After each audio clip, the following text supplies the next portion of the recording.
আসসালামু আলাইকুম। সবার উপর শান্তি বর্ষিত হোক। আমি ডক্টর আব্দুল্লাহ আল মামুন। আজকে জীববিজ্ঞান প্রথম পত্রের প্রথম অধ্যায়ের লাইসোজোম নিয়ে আমি আলোচনা করব। লাইসোজোম কাকে বলে, লাইসোজোমের উৎপত্তি, বিস্তৃতি, লাইসোজোমের গঠন, লাইসোজোমকে সুইসাইডাল ব্যাগ বলা হয় কেন, লাইসোজোমকে গোলগি বডি কেন প্যাকেজ করে রাখে, অটোফ্যাগি কি, অটোলাইসিস কি, স্টেবিলাইজার কি, লেবিলাইজার কি এবং লাইসোজোমের কাজ নিয়ে আলোচনা করব। প্রথমে দেখো লাইসোজোম। তাহলে লাইসোজোম সম্পর্কে আমরা একজন বিজ্ঞানীর নাম একটু জানতে হবে।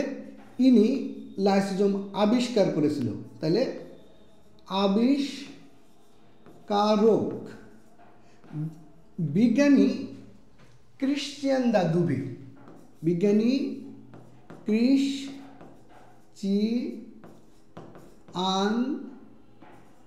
দা দুবে ইনি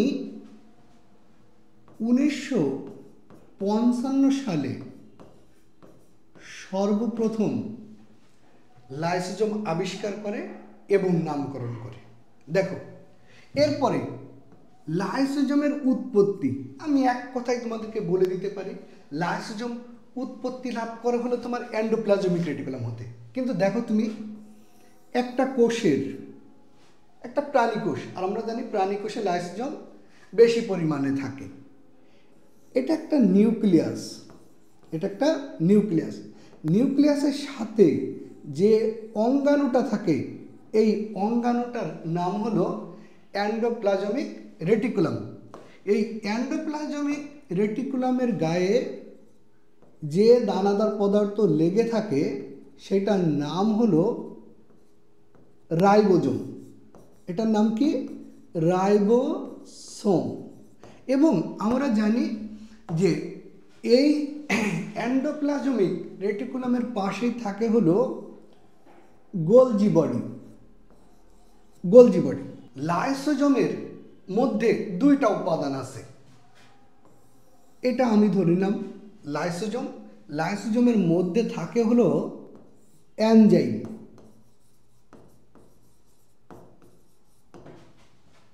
আর বাইরেরটা হলো আবরণ।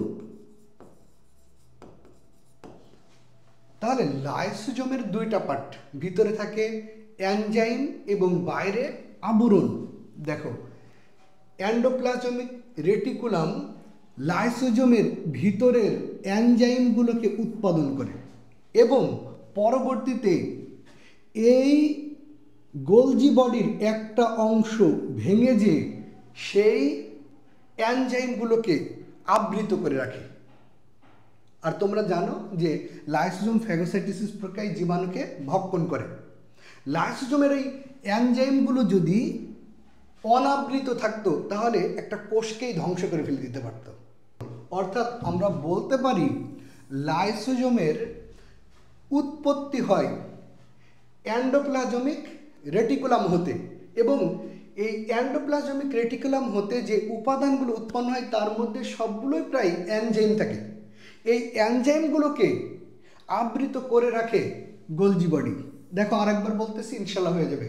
উৎপত্তি, লাইসোজোমের উৎপত্তি হয় হলো এন্ডোপ্লাজমিক রেটিকুলাম হতে, এবং লাইসোজোমকে আবৃত করে রাখে, অর্থাৎ লাইসোজোমের এনজাইমগুলোকে আবৃত করে রাখে হলো গোলজি বডি।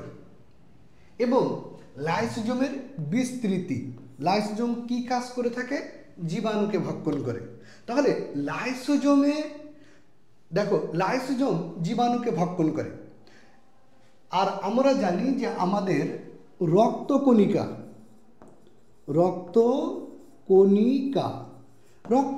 3 ধরনের। 1 নম্বরে আরবিসি, 2 নম্বরে ডাব্লিউবিসি, এরপরে প্লাটিলেট অথবা অনুচক্রিকা। তোমরা সবাই জানো মোটামুটি যে ডাব্লিউবিসি এটা ফ্যাগোসাইটোসিস প্রক্রিয়ায় জীবাণুকে ভক্ষণ করে। এখান থেকে একটা এমসিকিউ আসে, লাইসোজোম, এই লাইসোজোম বা সোম, লাইসোজোম সব থেকে কোথায় বেশি থাকে? শ্বেত রক্তকণিকাতে বেশি থাকে, লোহিত রক্তকণিকাতে থাকে না। লাইসোজোম আর কোথায় থাকতে পারে সব থেকে বেশি? এরপরে শ্বেত রক্তকণিকার পরে লাইসোজোম যেখানে বেশি থাকে সেটা আমাদের বৃক্ক অথবা আমরা বলতে পারি কিডনিতে বেশি থাকে। এবং আরেকটা জায়গায় আমাদের এই লাইসোজোম বেশি থাকে, সেটা হলো আমাদের অন্ত্র। অন্ত্র, আর তোমরা জানো যে অন্ত্র হলো দুই ধরনের, একটা হলো ক্ষুদ্রান্ত আর একটা হলো বৃহদান্ত। তাহলে দেখো দেখো আরেকবার বলতেছি, লাইসোজোমের বিস্তৃতি, লাইসোজোম সব থেকে বেশি থাকে শ্বেত রক্তকণিকায়, এরপরে যেটাতে থাকে সেটা হলো বৃক্ক বা কিডনিতে, এরপরে থাকে হলো ক্ষুদ্রান্ত এবং বৃহদান্তের অন্ত আবরণী কোষে, এবং যেখানে থাকে না সেটা হলো আরবিসিতে। আরবিসিতে কখনো লাইসোজোম থাকে না।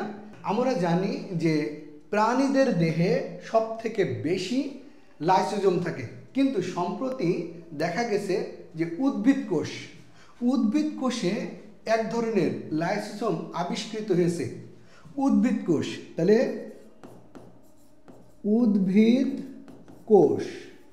উদ্ভিদ কোষে এক ধরনের লাইসোজোম আবিষ্কৃত হয়েছে, এটা একটু মাথায় রাখতে হবে। এই লাইসোজোমের নাম হলো স্ফেরোসোম, এবং এটা আকারে ছোট হয়, একে অলিওসোমও বলা হয়ে থাকে। তাহলে দেখো আরেকবার বলতেছি, ইনশাল্লাহ হয়ে যাবে। বিস্তৃতি, লাইসোজোমের বিস্তৃতি, লাইসোজোম সব থেকে বেশি থাকে প্রাণীদের শ্বেত রক্তকণিকায় এবং থাকে না হলো লোহিত রক্তকণিকায়।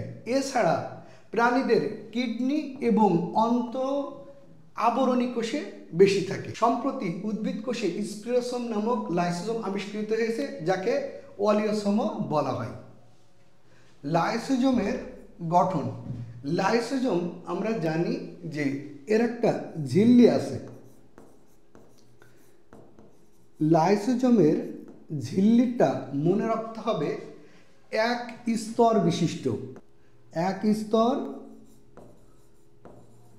বিশিষ্ট, এবং এই লাইসোজোমের এই ঝিল্লিটা গঠিত হয় তোমার লিপিড প্লাস প্রোটিন দ্বারা, এবং এই ঝিল্লি সৃষ্টি হয়, তুমি জানো যে গোলজি বডির একটা অংশ ভেঙে যাওয়ার কারণে।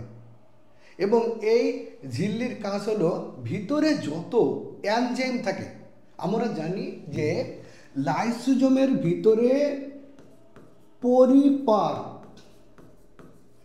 এনজাইম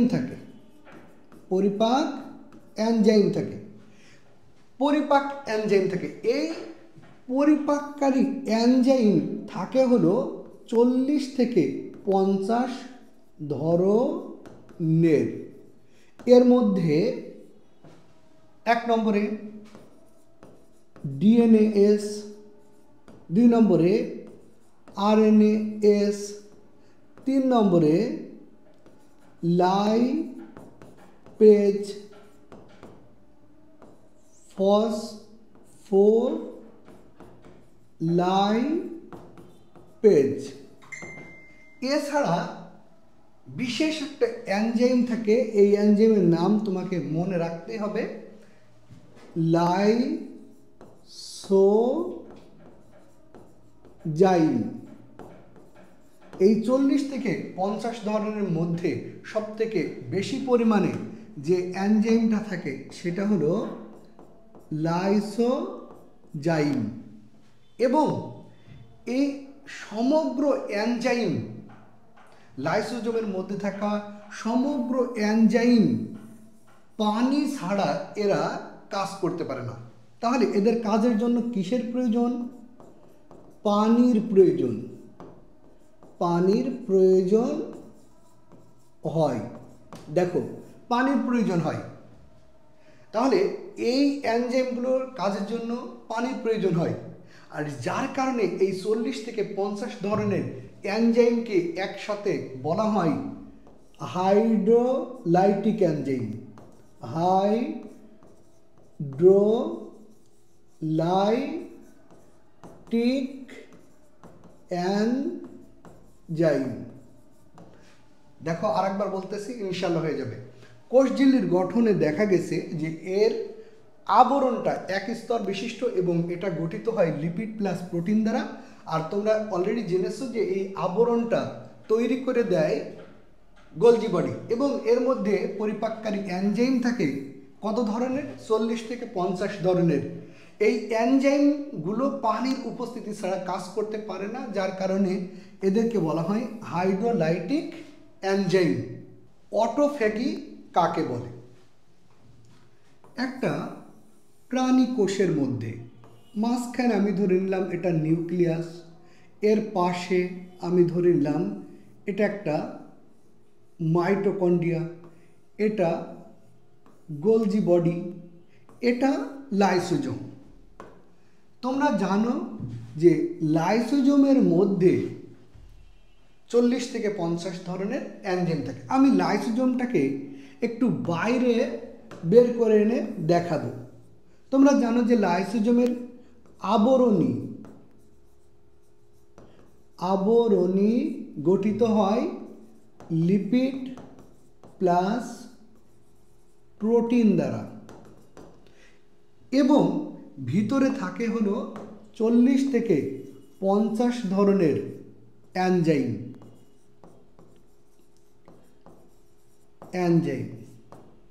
দেখো, যখন কোনো একজন মানুষ অধিক সময় ধরে না খেয়ে থাকে, অথবা কোনো একজন মানুষ যদি কোনো একটা দ্বীপে আটকা পড়ে যায় বা কোথাও আটকা পড়ে যায়, তখন দেখা যাচ্ছে 5-7 দিন না খেয়ে থাকে, তখন আমাদের দেহে জমে থাকা 1 নম্বরে, খুব ভালো করে মাথায় নিবা, 1 নম্বরে আমাদের দেহে জমে থাকা গ্লাইকোজেন, এটা জমে থাকে, তোমরা অলরেডি জানো এটা জমে থাকে যকৃৎ এবং পেশিতে। তাহলে কোনো একজন মানুষ যদি অধিক সময় ধরে না খেয়ে থাকে, তাহলে প্রথমে যকৃৎ এবং পেশিতে জমে থাকা গ্লাইকোজেন ভেঙে যায় এবং সেখান থেকে পুনরায় গ্লুকোজ উৎপন্ন হয়। এরপরে আমাদের দেহে জমে থাকা লিপিড প্লাস প্রোটিন ক্রমান্বয়ে ভাঙতে থাকে এবং এই লিপিড প্লাস প্রোটিন ভেঙেও উৎপাদিত হয় হলো তোমার গ্লুকোজ। তীব্র খাদ্যের অভাবের সময় লাইসোজোমের আবরণী এটা ভেঙে যায় এবং ভেঙে যাওয়ার ফলে এর মধ্যে থাকা এনজাইমগুলো বাইরে বের হয়ে আসে এবং কোষের অন্য অঙ্গাণুগুলোকে ধ্বংস করে দিতে পারে, আর এটাকে বলা হয় অটোফেগি। এবং এভাবে পুরা কোষটাই ধ্বংস হয়ে যেতে পারে, আর এটাকে একসাথে বলা হয় অটোলাইসিস। দেখো আরেকবার বলতেছি, হয়ে যাবে ইনশাল্লাহ। আমরা জানি যে প্রাণী কোষে লাইসোজোম বেশি থাকে। যখন তীব্র খাদ্যের অভাব হবে, অর্থাৎ অনেক দিন না খেয়ে থাকবে, তখন আমাদের দেহে জমে থাকা গ্লাইকোজেন যকৃৎ এবং পেশিতে জমা থাকে এবং ভেঙে গ্লুকোজ উৎপন্ন হয়। পরবর্তীতে লিপিড প্লাস প্রোটিন ভেঙে গ্লুকোজ উৎপন্ন হয়। আর তোমরা জানো যে লাইসোজোমের আবরণী গঠিত হয় লিপিড প্লাস প্রোটিন দ্বারা, এটাও ভেঙে যায় এবং এটা ভেঙে গিয়ে তোমার গ্লুকোজ উৎপাদন করে। আর এই লাইসোজোমের আবরণী ভেঙে গেলে এর মধ্যে থাকা এনজাইমগুলো বের হয়ে আসে এবং কোষের অন্য যত অঙ্গাণু আছে, যেমন mitochondria, nucleus, Golgi body, endoplasmic reticulum, অন্য সকল অঙ্গাণুগুলোকে ধ্বংস করে, আর এটাকে বলা হয় অটোফেগি অথবা স্বগ্রাস। আর এভাবে একটা কোষের সমগ্র অংশটা ধ্বংস হয়ে যেতে পারে, আর এটাকে বলা হয় অটোলাইসিস। লাইসোজোমকে সুইসাইডাল ব্যাগ বলা হয় কেন? লাইসোজোমকে গোলজি বডি দ্বারা প্যাকেজকৃত থাকে কেন? 1 নম্বর পয়েন্ট, এটা একটা কোষ, এটা নিউক্লিয়াস, কোষের নিউক্লিয়াস, এটা হলো গোলজি বডি, এটা হলো মাইটোকন্ড্রিয়া, এটা ধরলাম এন্ডোপ্লাজমিক রেটিকুলাম, এটা মাইটোকন্ড্রিয়া ধরলাম, এবং এখানে কি আছে, লাইসোজোম আছে। কি আছে? লাইসোজোম আছে। দেখো লাইসোজোম, তার মানে লাইসোজোমকে সুইসাইডাল ব্যাগ বলা হয় কেন? তোমরা অলরেডি জেনেছো, তীব্র খাদ্যের অভাবের সময় লাইসোসোমের আবরণীটা ভেঙে যায়, তীব্র খাদ্যের অভাবের সময় লাইসোজোমের আবরণীটা ভেঙে যায়, এবং আবরণীটা ভেঙে যাওয়ার কারণে লাইসোজোমের মধ্যে থাকা এনজাইমগুলো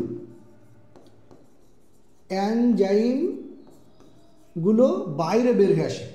অর্থাৎ এই লাইসোজোমের আবরণী যদি ভেঙে যায়, তাহলে এনজাইমগুলো লাইসোজোমের মধ্য থেকে কোষের মধ্যে বের হয়ে আসে, এবং এই লাইসোজোম এর মধ্যে যে এনজাইমগুলো আছে, তুমি জানো যে এর মধ্যে ধ্বংসাত্মক এনজাইম আছে লাইসোজাইম।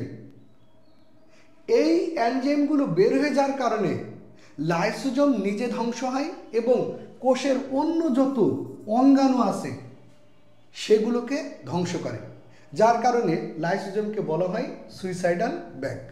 এবার দেখো অন্যদিকে লাইসোজোমকে গোলগি বডি দ্বারা প্যাকেজকৃত থাকে কেন? তুমি জানো যে লাইসোজোমের এই যে প্রাচীরটা, লাইসোজোমের প্রাচীর অথবা আবরণ, এই লাইসোজোমের যে আবরণী, দেখো লাইসোজোমকে গোলগি বডি দ্বারা প্যাকেজকৃত থাকে কেন?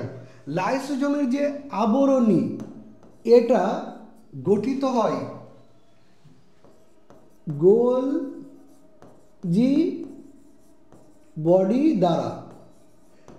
শোনো, লাইসোজোম যদি এই গোলজি বডির আবরণ দ্বারা যদি প্যাকেজকৃত না থাকতো, তাহলে এনজাইমগুলো সহজেই কোষের মধ্যে চলাফেরা করতে পারতো। আর তোমরা জানো যে লাইসোজোমের মধ্যে 40 থেকে 50 ধরনের এনজাইম আছে। এর মধ্যে সবথেকে গুরুত্বপূর্ণ যে এনজাইম, সেটা হলো লাইসোজাইম। এই লাইসোজাইমের কাজ হলো জীবাণুকে ধ্বংস করা এবং অন্য মৃত কোষগুলোকে ধ্বংস করা। তাহলে এই এনজাইমগুলো যদি গোলজি বডির আবরণী দ্বারা যদি আবৃত না থাকতো, তাহলে কোষের মধ্যে কোষের অন্য সকল অঙ্গাণুগুলোকে সে ধ্বংস করে ফেলে দিতে পারত, এবং পুরা কোষটাই সে হজম করে নিত অথবা পরিপাক করে নিত। এই জন্য বলা হয় লাইসোজোম গোলজি বডি দ্বারা প্যাকেজকৃত থাকে। তোমরা জানো যে লাইসোজোমের আবরণী গঠিত হয় গোলজি বডি দ্বারা, এবং 40 থেকে 50 ধরনের এনজাইম থাকে। এই এনজাইমগুলো যদি গোলজি বডির আবরণ দ্বারা যদি আবৃত না থাকতো, তাহলে কোষের অন্য সকল অঙ্গাণুগুলোকে ধ্বংস করে ফেলে দিত। এই জন্য এটা গোলজি বডি দ্বারা প্যাকেজকৃত থাকে। তাহলে 2 মার্কের জন্য আসলে পারতে হবে। এরপরে দেখো, একটা শব্দ আছে স্টেবিলাইজার, আর একটা হলো লেবিলাইজার। দেখো, এটা একটা লাইসোজোম। লাইসোজোমের মধ্যে কি আছে? 40 থেকে 50 ধরনের এনজাইম আছে। আবরণী, তোমরা জানো যে আবরণী এটা গঠিত হয় লিপিড প্লাস প্রোটিন দ্বারা। স্বাভাবিকভাবে বুঝতে পারছো যে লাইসোজোমের মধ্যে যে এনজাইমগুলো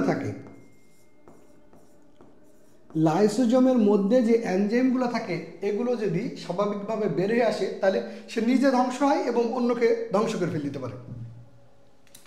এখন এখানে 2টা শব্দ আছে, একটা হলো স্টেবিলাইজার, একটা হলো স্টেবিলাইজার। লেবিলাইজার, অন্যটি হলো লেবিলাইজার। লেবিলাইজার। দেখো দুইটা শব্দ, প্রথমে আমরা শিখব হলো স্টেবিলাইজার। তোমরা সবাই জানো যে স্টেবল, স্টেবল শব্দের অর্থ হলো দৃঢ়তা প্রদান করা, দৃঢ়তা প্রদান করা। দেখো কিছু রাসায়নিক উপাদান আছে বা কেমিক্যাল আছে যে উপাদানগুলো লাইসোজোমের এই আবরণীকে দৃঢ়তা প্রদান করে, অর্থাৎ ভেঙে যাওয়া প্রতিরোধ করে। তাদেরকে বলা হয় স্টেবিলাইজার। এবং এর থেকে দুইটা উদাহরণ তোমাদের মনে রাখতে হবে। এক নম্বরে যেটা আছে সেটা হলো কোলেস্টেরল, আরেকটা আছে কর্টিজেন। দেখো আরেকবার বলতেছি, স্টেবিলাইজার, স্টেবল শব্দের অর্থ হলো দৃঢ়তা প্রদান করা।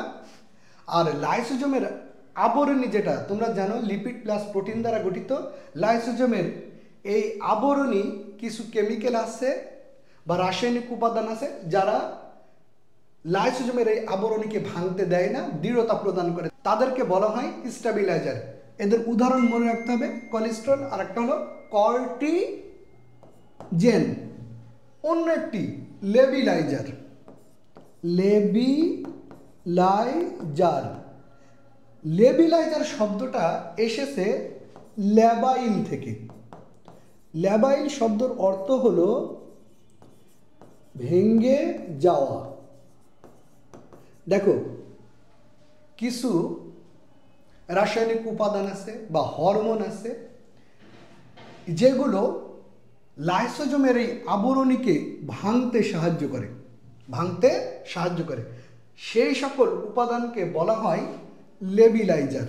এবং এটারও তোমার দুইটা উদাহরণ মনে রাখতে হবে। এক নম্বরে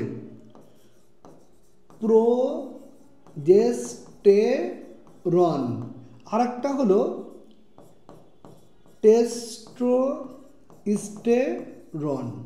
তাহলে দেখো আর একবার বলতেছি, তোমাদের হয়ে যাবে ইনশাল্লাহ। একটা হলো স্টেবিলাইজার, একটা কি লেবিলাইজার। স্টেবিলাইজার শব্দটা এসেছে স্টেবল থেকে। স্টেবল শব্দের অর্থ হলো দৃঢ়তা প্রদান করা।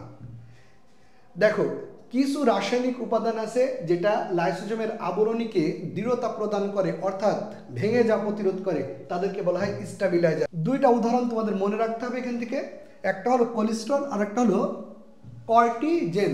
দেখো এখানে দুইটাই সি আছে, এটা মনে রাখা সহজ। এবার দেখো লেবিলাইজার, কিছু রাসায়নিক উপাদান আছে বা হরমোন আছে যারা লাইসোজোমের আবরণীকে ভেঙে যাইতে সাহায্য করে এবং এদেরকে একসাথে বলা হয় লেবিলাইজার। এর দুইটা উদাহরণ মনে রাখতে হবে, একটা হলো প্রোজেস্টেরন আর একটা হলো টেস্টোস্টেরন। এখন আমরা যেটা পড়বো সেটা হলো লাইসোজোমের কাজ। দেখো লাইসোজোম কোষের মধ্যে যে কাজটা প্রধানত করে থাকে সেটা হলো জীবাণুকে ভক্ষণ করে, এবং এই যে জীবাণুকে ভক্ষণ করে এই প্রক্রিয়ার নাম হলো ফ্যাগোসাইটোসিস। আর একটা হলো ডিম্বাণুর আবরণকে বিগলন করে শুক্রাণু ডিম্বাণুর নিউক্লিয়াসের সাথে মিলন করতে সাহায্য করে। অর্থাৎ লাইসোজোম ডিম্বাণুর আবরণটাকে ভেঙে শুক্রাণুকে ডিম্বাণুর নিউক্লিয়াসের সাথে মিলিত হতে সাহায্য করে, অর্থাৎ ডিম্বাণুকে বিগলনে সাহায্য করে থাকে। এই দুইটা কাজ তোমাদের মনে রাখতে হবে। এবং এ পর্যন্ত আশা করি তোমরা সবাই বুঝেছ। সবাই ভালো থাকিও। পরের ক্লাসে দেখা হবে ইনশাআল্লাহ। আসসালামু আলাইকুম।